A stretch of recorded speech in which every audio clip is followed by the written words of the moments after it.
estás invitado al baile del año, en una noche llena de música, comida deliciosa y un romance que te recordará que la verdadera belleza está en el interior.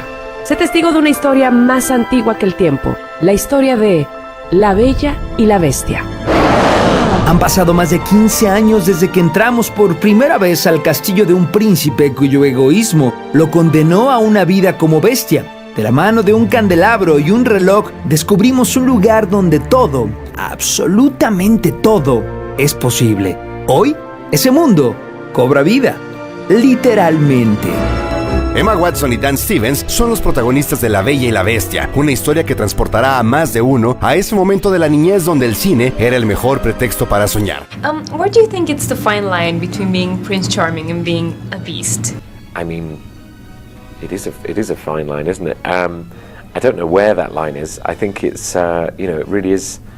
That's the balance, and that's the dynamic that the fairy tale explores. Really, is at what point does Gaston go from being, because in his mind and in his village he is the Prince Charming, but we discover eventually that he's really not, and that the man inside is not charming at all, and similarly with the beast trapped in his castle, he probably wasn't the nicest of young men. I think he wasn't raised properly and not with the right kind of values maybe.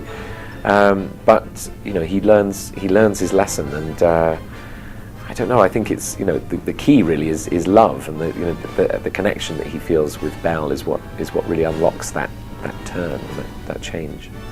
And talking about the design of the characters, which is something I really loved, because I still saw the same characters even though they were totally different. Right. Were there things you knew you couldn't go, like places you knew you couldn't go and places you knew you wanted to go? Yeah, they were tough because they could go creepy really fast, So for example, we didn't want to do the thing where you actually see Ewan McGregor's face right there in the middle, the way, because then we feel like, oh, poor Ewan McGregor, he's stuck in that candle, You had to make it its own thing, But again, they all came out of the period, and that's what made it ultimately. All of our answers were like right in front of us. You just, the art department gathered candlesticks and teapots, and you look at them and you say, oh, that's so ornate. I can imagine that just with a little change, there are eyes and a nose there, El actor británico Dan Stevens da vida al príncipe menos encantador de todos, la Bestia, y para ello tuvo que enfundarse en un traje especial que capturaba todos sus movimientos para posteriormente convertirlo en una criatura aterradora.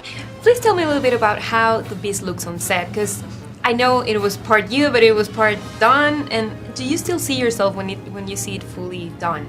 On set, I was just in a motion capture muscle suit on stilts. And so there were no fur, no horns, nothing. It was just me and my face really, and the facial capture was done separately. So every couple of weeks, every week or so really, we'd go into a booth and spray my face with UV dots and capture the whole performance again with 27 little cameras and UV light. And so they'd take that away and map it onto the beast's body that I was puppeteering on the set. But on the day, it was really just Emma and I face to face, but me in a giant muscle suit. Are you aware of that probably it's going to be dubbed in Mexico and it's going to be a Mexican version of Dan? Yes. I don't know if it's the same guy that does it here as in Spain, but I know that I share the same voice guy as Brad Pitt in Spain. I was very excited to learn that. So in the Spanish people's minds, Brad Pitt and I are basically the same person. La Bella y la Bestia es una travesía mágica donde los objetos más convencionales cobran vida para escribir una historia de amor que nos hará cuestionarnos qué tanto influyen las apariencias en el amor, a la par que nos ponen a cantar con Lumière, Gaston, Le Fou, la señora Potts y todos los personajes que están dispuestos a darnos nuevas lecciones ahora que somos adultos.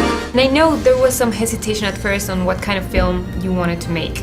So why did you consider it important to keep this part of? There was not hesitation on my part. I think there was a moment when they were developing something that was non-musical, and then when I got involved, they thought maybe 3 or 4 of the songs, and my point was that really there's all of those songs from the original are classics, and we need more, And it seemed to me again, that's part of the reason you do it.